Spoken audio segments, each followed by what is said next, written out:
What's the deal, family? Welcome back to the channel, man. We got another banger for y'all today, man. Look, we got Crip Mac exposed, revealing his deepest secrets and why LA takes him as a joke. This video was brought to us by Swamp Stories. We gonna see what's going on, man. A lot of people been making videos about this, about him exposing Swamp Stories, exposing Crip Mac exposing Swamp Stories, whatever little beef Swamp Stories got with Crip Mac and Crip Mac got with Swamp Stories. I don't know what's really going on with that, but Swamp Stories, popular channel. Crip Mac, popular guy right now. Very interesting guy when it comes to this whole LA scene. You know, people. You know, he's in all the little media platforms right now. Let's see what's going on. Let's see what Swamp Stories talking about. I already got my own thoughts and opinions on how I view Crip Mac being from LA. So let's see what's going on. If you guys end up liking this video, hit that like button and subscribe. Give me more videos to react to. And let's get straight to it, man. Swamp Stories video. Man, cuz whoever made that, you're Oh, shit. Damn, that's on Cam Capone News?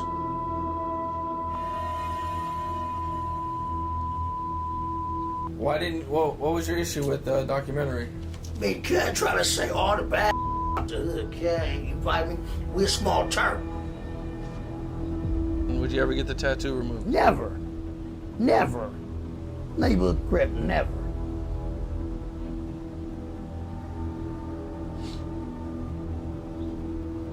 I am Crip and Mac. I am HK Destruction on Hustlers. I got 5 many other names on Hustlers. I am a certified young 55th Street General on Hood.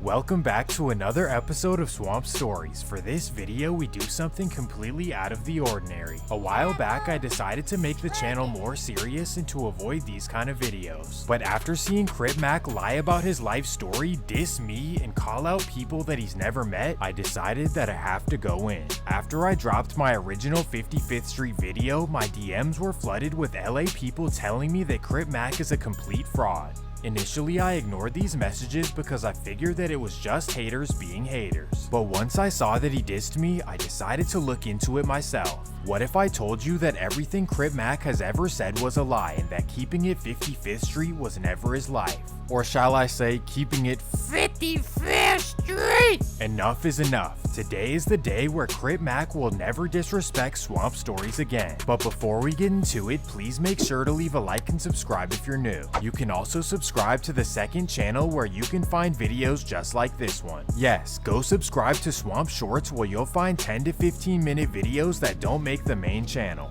And with all that being said, let's get right into it. You know, it's dudes like this, and look, trust me, I've watched Swamp Stories in the past. I don't really watch it as much anymore, but I've watched I've watched Swamp Stories in the past, Hood War Stories, all them joints, all them channels.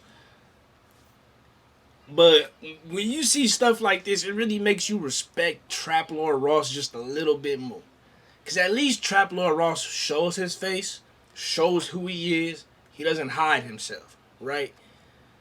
But this Swamp Stories guy, nobody knows what he looks like. Nobody knows who he is, where he's from, nothing at all, right? So then he's getting into this whole Crip Mac expose, right? But if he was to see him in the streets, he'd probably tuck his fucking balls, bro. You know what I'm saying? Real talk. He'd tuck his fucking shit, bro. He'll tuck that bitch in. You feel me? And so, and that's just me talking from just that perspective alone. Like, you can say whatever you want about Vlad. You can say whatever you want about Adam 22 and No Jumper. You can say whatever you want about Trap Lord Ross. But all these people, you see who they are. You know who they are. They show face. This guy doesn't. And so when people see them in the streets, they going to instantly recognize who they are. But this guy, you could be walking right next to him. Crip Mac could be walking right next to the dude from Swamp Stories, and he would never know it's him unless he heard his voice and recognized it. So just that little piece of information, just that little thing right there kind of irks me a little bit, just because it's like, bro, like, if you were showing face and people knew what you looked like, would you still make this video? Just food for thought. The story begins about an hour and a half east of South Central LA in the suburban city of Rancho Cucamonga, California. If you're unfamiliar, Big this Willie. is where the movie Next Friday was filmed. No more locked doors! Gracias! But it's also where a young man named Trevor Hurd was born in February of 1993. Despite living in the suburbs, life was not always peaches and cream for young Trevor. In fact, at just 2 years old, his father, Trevor Sr., Hey, Crip Mac a 93 baby. Me too, man. Shouts out, man. moved out to Orange County. However, his young mother named Crystal was able to hold down multiple jobs and get them a house in the nearby Ontario, California. This quiet and peaceful cul-de-sac is where Trevor spent the majority of his childhood, far from the wild streets of LA. From 1st to 3rd grade, Trevor attended Newman Elementary in Chino Hills, one of the highly ranked schools in the Inland Empire. However, despite being a sheltered kid, Trevor had all sorts of behavioral issues growing up. I mean, this kid was jumping out of the window, you know, at 6 and 7 years of age, you know, to go out and explore and come back. And I just we had to lock the windows, and I'm sure he felt like incarcerated, and I know that feeling. But yeah, he definitely needed some guidance. He went to Newman Elementary School, and I would receive tons of calls daily. Just, you know, your son, he's not doing what, you know, we're asking him to do. He's doing just the opposite. So it's not that he's just not doing it. He's going to do the opposite. Acting rebellion. Pyridazine, everything to try to get him regulated. So me being a young mom, that was very, very challenging. To mend these issues, Trevor's mom sent him to a private military boarding school hours away. However, after 14 months, Trevor was expelled and sent back home to Chino, California. So we put him in military school, and they did drills, they did academics, they did PT. He was up early in the morning, and he was disciplined for about 14 months. Very challenging on me. So the military school didn't help him at all? He got kicked out of military school. Kicked out of military school. They said, I'm sorry, we don't have anything else that we can offer your son at this time on, you know, his behavior. Hey, you know you bad. You got kicked out of military school, bro. They like, shit, fool. Like, we can't. We gonna go to jail if we take this to the next level. So we just gonna, instead of doing that and shutting down the school and you know, we just gonna send you back, man. They gonna have to figure something out up over there, cause we hit the max. We hit max levels with you, bro. Like you different. Is just too drastic. By the time Trevor returned home, his mother already had plans to move to Houston, Texas with her boyfriend. This would be a man known as Mr. Gary, who lived in the suburb of Katy, Texas. Mr. According Gary. to CMAC, he didn't move to Texas until 2009 or 2010. So what age was that you went to Texas? Hold on, god damn it. Oh, 2000, god damn it. 2009, 2010. Okay. That's a teenager on Hood in Houston, Texas. I did 2 years out there. I never graduated or nothing, but look, at least I went. Look. But according to his mom, he actually moved there as a little kid. Oh, so he was there 14 months? Yes. You know what age he was from? I want to say roughly 7 to 9. Oh, young. Yeah. Oh, okay. And then at that point, that's when he moved to Texas. So for the next few years, Trevor went to middle school in Katy, Texas, and things were kind of coming together for the family. But then everything came crashing down. One day after returning home from work, Trevor's mom walked in on something she never thought she'd see. She walked in on her beloved Mr. Gary with a Brock Lesnar lookalike. As you would expect, this ended everything for Mr. Gary, and Trevor and Crystal moved in with Granny Bear in Katy, Texas. However, Granny... Oh, Mr. That took a second. I'm sorry. Mr. Gary was Gary the G-boy, you know what I'm saying? decided to send him to school in Houston so he could be with a family friend. Gary Little was did wild. Granny know this family friend was an official Rolling 60s member from Southwest Houston. Well, when Trevor met him, he decided to tell him that he himself was an official Rolling 60s member from LA. He also told him that he went by Woodard in the streets. Yeah. If you meet Woodard, you know, he sophomore, junior, your senior year, you know, however. I'm the reason he ended up going to Aces. Okay, just walk us through y'all's relationship. All right. His grandma stayed in Katy. You already know Katy is not an A-Leaf school. The suburb. Yeah. Yeah, that's Fort B and ISD. Mm-hmm. I stayed. Damn I near always Sugar stayed at Land. A-Leaf, yeah. Right. So he was registered to my house to go to Hastings because I went to Hastings. The school he attended was Elsick Hastings, and it just so happened to be in a rolling 60s neighborhood. Well, when C-Mac got there, he began telling everyone that he was an official rolling 60s member from LA. To make matters worse, he even told them that they're doing everything wrong. How suburban Trevor felt like he was in position to tell them anything is beyond me. So when he came out here to us, he made it seem like he was put on. But you know, I don't know. He was saying he was from there. He was saying he was on the set. He was saying he was on the set. Okay. You know what I'm saying? Now for contrast, let's let suburban Trevor tell the story himself. Y'all not doing right out here. Crips don't get along with Crips in LA. And you know, Wait, I just realized something. If he was born in 93, right? If Crip Mac was born in 93 and I was born the same year, and he says in 2009, 2010 was when he moved to Houston, that would put him in 9th or 10th grade, which is right when you in high school. And if Real Tune TV is saying that he went to high school there, he met him there and then he got him into the high school, then that means that he was right about moving there 2009, 2010. And that maybe his mom, when she said 7 to 9 years old, she probably meant 7th to 9th grade.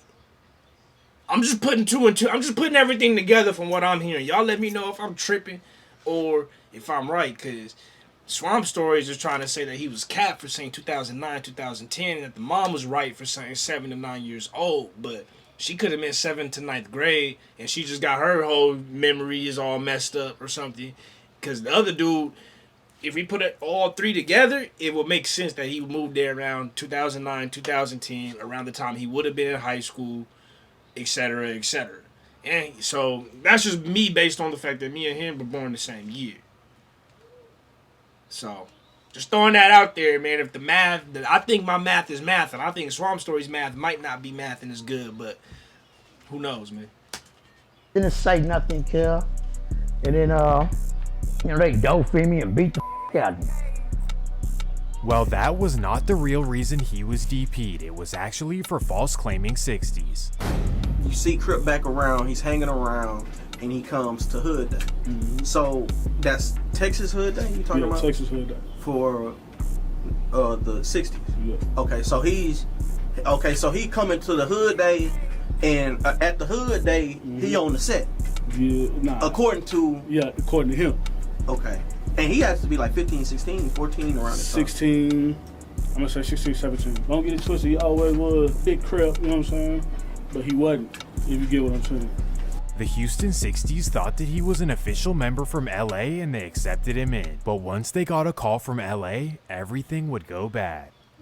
A year later, he been thugging with you. Thugging. Y'all rocking. You know what I'm saying? And y'all get a call. Treating them like family and all that. And y'all get a call from the motherland. Yeah. Cali.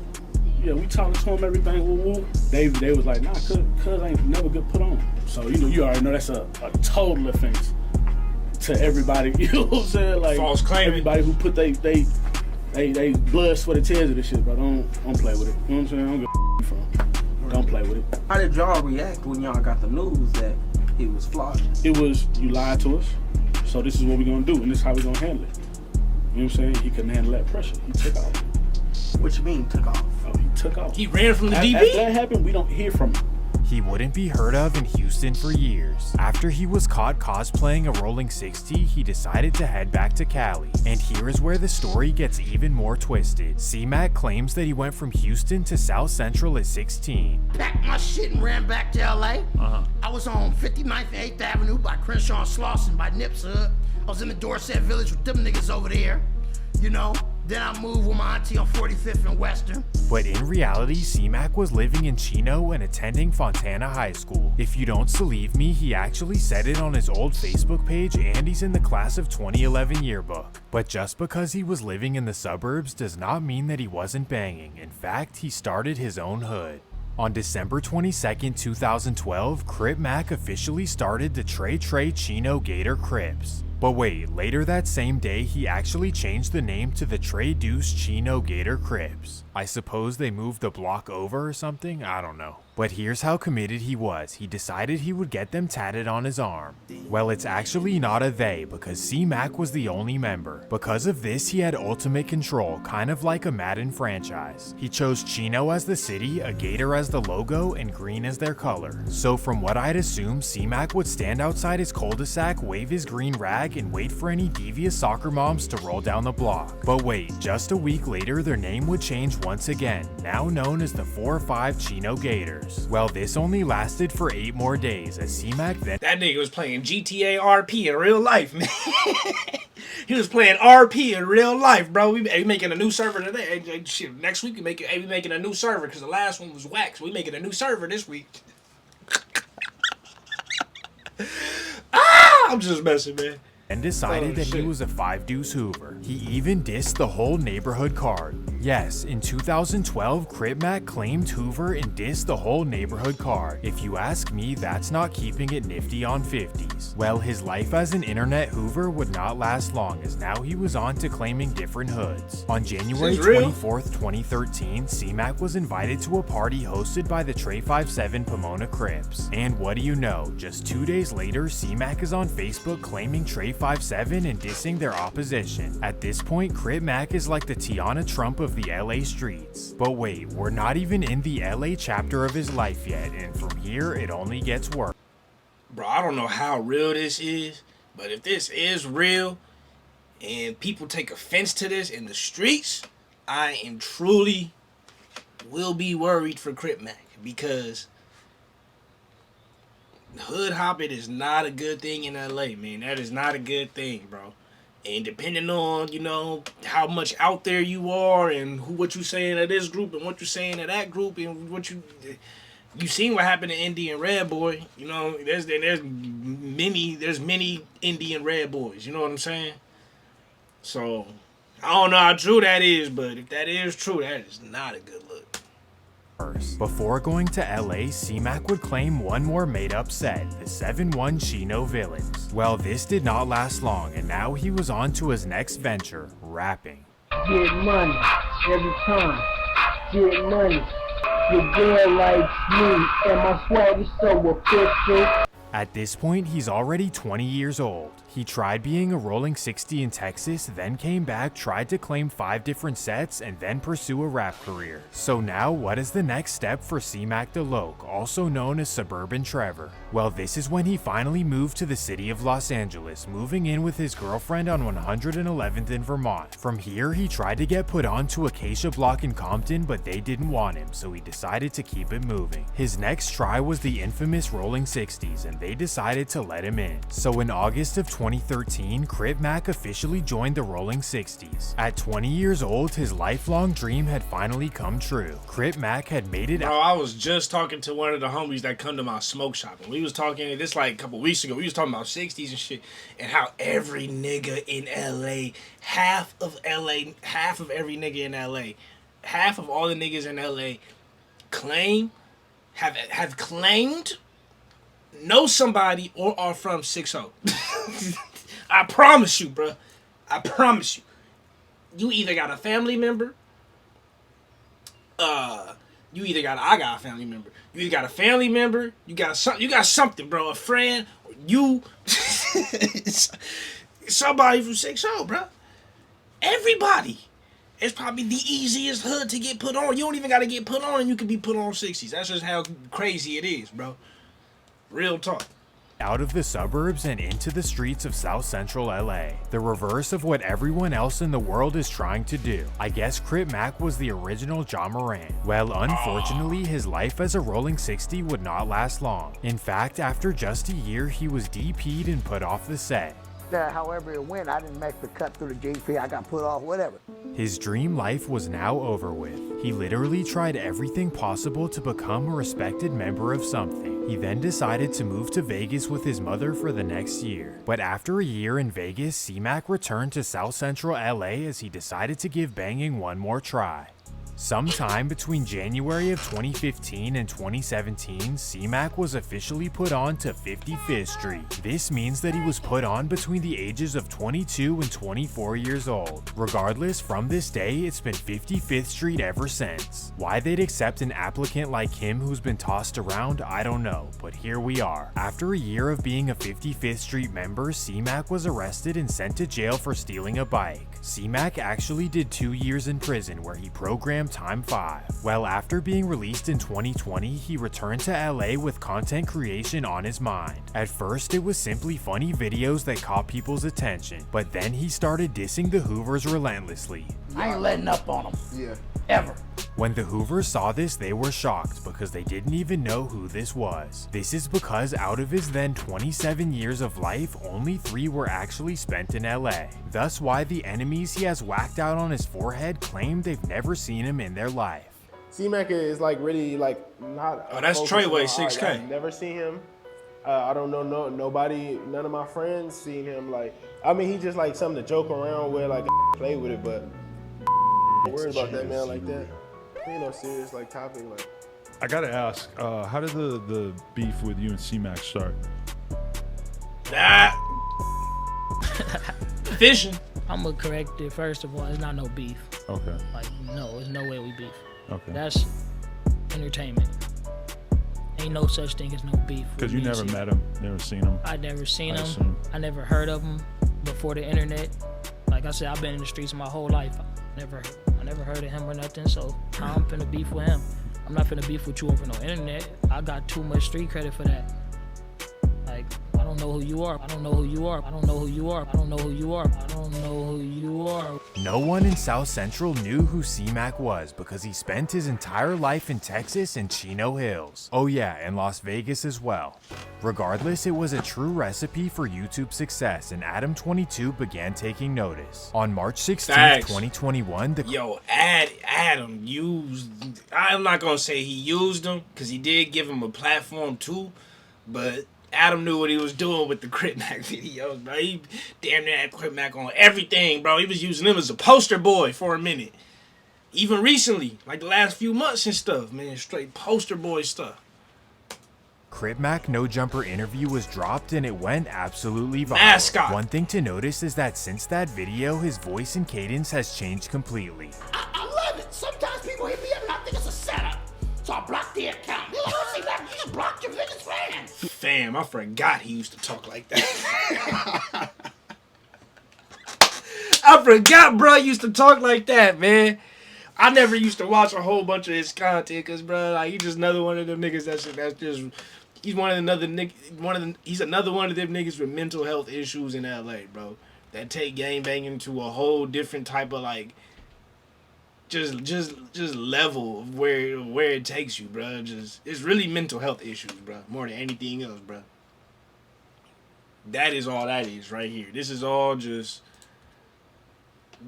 being a product of your product of your environment, tagged along with mental health issues, and you can create this right here. You feel me?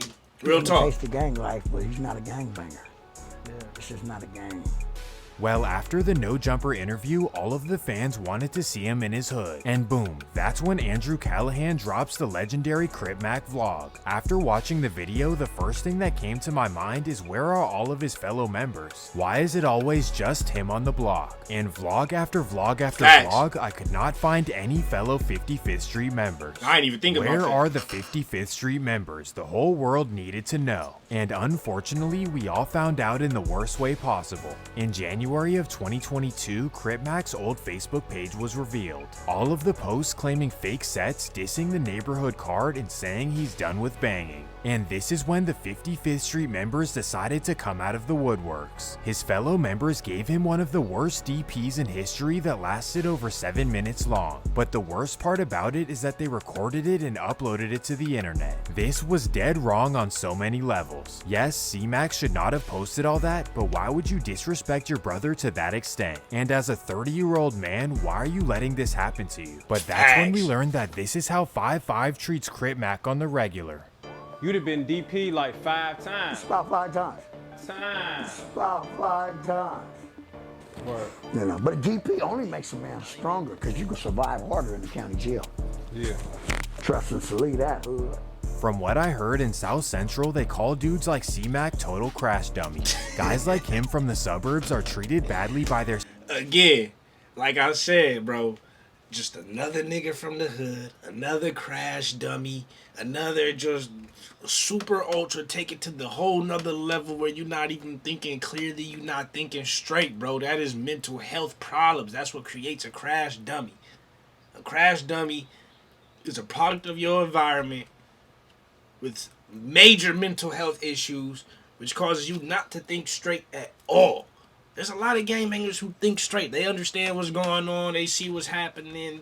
It all makes sense. They just act on how they gonna act on based on what they going through or what they going through. But then there's crash dummies, and at that point, you've had such mental health issues along with you trying to be super gangbanger that you're not even moving correctly in the streets. You're not even moving correctly out here. Just moving wild. Set and they're told to do things they don't want to do. Maybe this explains all of the face tats, how he speaks, and why he's always trying to overprove himself. For guys like King Von, for example, they're actually born into this life, almost without a choice. But for Crip Mac, he decided to move to LA at 21 years old and join a crew that he didn't know a single member of. Not to mention that he chose to have ops that don't even know he exists. All of this to fill his identity crisis and void for brotherhood. So for all of the young men out there dealing with the same thing, please realize that this is not the way to do it. Going to college or joining the military will fill that void 10 times over. Well, on a positive note, Crip Mac is extremely entertaining and has a true talent for YouTube. His natural charisma and talent for entertainment got him millions of views. From what I would estimate, the channel probably generated hundreds and hundreds of thousands of dollars. But unfortunately, he keeps giving the keys to his channel to local hood OGs. Whether it's Coach Warren or King Five Fingers or Christopher Lovejoy, they all seem to end up with all of his pages and channels. Crip Mac, stop giving away your channels to people who are gonna leech off you. Stop. You can do this yourself and you can laugh to the bank. Well, that takes us to May of 2023. This is when Crip Mac was released from prison after a year for Billy Western.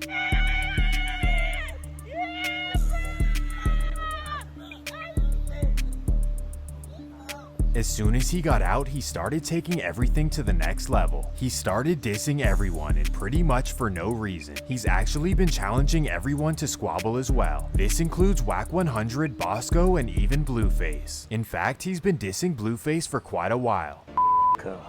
Doing a boxing match. Hey, it was love when he seen him though. No chance for a boxing match. I mean, if it happens, it happens. That ain't my type of crib. What is it about Blueface that you say it's not your type I'm a of play ball crip. I really do this shit in real life. My cripping is more legit than kid. I'm still gonna keep it like that. It's five ever like that. My cripping is five real legit. Yeah, I'll break Blueface's nose. Yeah, I'll break Blueface's nose. Now, everyone was worried about what would happen if Crip Mac ran into Blueface. But what we must remember is that deep down, he's still suburban Trevor from Chino Hills. This is what actually happened when he ran into Blueface. Blueface, baby. Yeah, checking temperature. Oh, yeah. Cuz told me. Who told you? Said it's straight, right? That's my boy. Keep it clear. Same color rag. You may be wondering why. Shit, that rag don't mean nothing, man. If you more likely to get done up by your own than anything else. C-Mac didn't keep the same energy, but this might be why.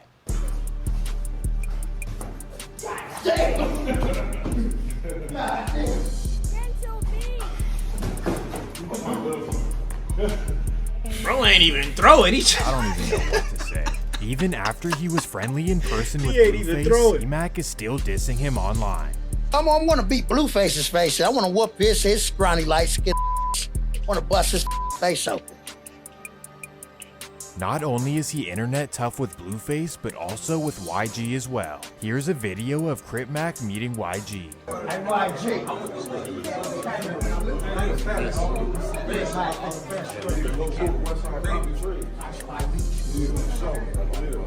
To everyone watching, He said this for seems sure, like yeah. a pretty normal, friendly conversation. But in the mind of Crip Mac, somehow he pressed YG. Blueface of YG. I worked for YG, let cuz know where I'm from and my name. He done been banged back with his name. He wanna get extra out. Oh, I'm Buddha, Woochie Wolf, West Side Trees. I know your name, YG, but you gonna come extra out, nigga. You don't know me, I don't know how he thought that that was the situation, but I guess anything goes for Suburban Trevor. To make matters worse, C-Mac decided to randomly diss Mozzie. Recently, you made a post about Mozzie. Oh, yeah, cuz. So can you kind of talk about that, explain that a little bit? Well, cuz not playing ball like that, cuz not doing what niggas like I'm doing it for niggas do. You find me on hustlers. It ain't taking nothing from what cuz talk about, cuz, but you not actively doing it, cuz. You find me on hustlers, you got a good flow, cuz. Quit playing with this, boy. Trying to hard here at FIB. Clearly, Chino Boy Trevor has no clue what he's talking about. What he doesn't understand is that the difference between down south and up north is that up north it's not just a game. And with that being said, that's gonna do it for this episode of Swamp Stories.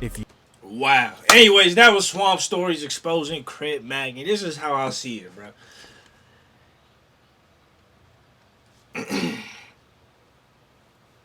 This is how I see it, man. Bro really got severe mental health issues, bro. I've seen this so many times, bro. And if you from LA, and if you watching this video and you from LA, you could probably comment under and say, you know, there's Crip Macs like everywhere, bro. I know dudes just like this, bro. Literally crash artists, crash dummies, crash artists. Don't got a one-track mind, only know one thing, whether they really like that or not. There's dudes that's really like that, that's exactly like him. There's dudes that's not like that, that's exactly like him. It's beyond just whether you from there or not. It's a whole nother level of just brainwashing, only knowing one thing, only wanting one thing, and due to, you know, potential mental health issues blocking your ability to think properly for yourself, that's the lane you gonna take. And you gonna take that lane all the way there. Like you going 100 on the gas down the highway, no stopping, no let ups, pedal to the metal. You feel me? Foot to the floor. So, like I said, there's a lot. I like Crip, man. I think he's funny. I think he's stupid, but he's funny. He's reckless, but he's hilarious. And hopefully, you know, all these antics don't end up getting him killed, bro. Because you seen what happened to Draco the Ruler, and Draco the Ruler had a lot of guys around him. He had a lot of homies, he had a lot of entourage, he had a lot of guys around him. Dudes really from LA, really from sets. And you seen how he got touched. With his brothers all around him. And he got touched. So anybody can get touched, bro. And you talking reckless, and all these people's only gonna make you a target for everybody in LA and outside of that. And it's not like you ain't got a target on you either. You know what I mean? So I just hope that, you know, he can, you know, get to the bag, get to the money, and get to the business before he end up losing his life playing around with these politics. But that's it, man. Y'all let me know what you think in the comments. Get at me with more videos to react to, and that's it. I love y'all. Appreciate y'all. Remember to keep it real, real, rare, real always reaches everyone. Next time. Peace.